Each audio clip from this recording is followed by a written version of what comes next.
Abbiamo ascoltato con attenzione le dichiarazioni del Presidente del Consiglio, abbiamo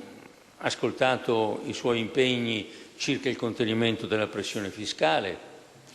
circa la riduzione delle imposte sul lavoro, circa l'adozione finalmente dell'impegno che l'Unione Europea, la Corte dei diritti dell'uomo dell'Unione Europea ha voluto farci pervenire per la terza volta, mi sembra,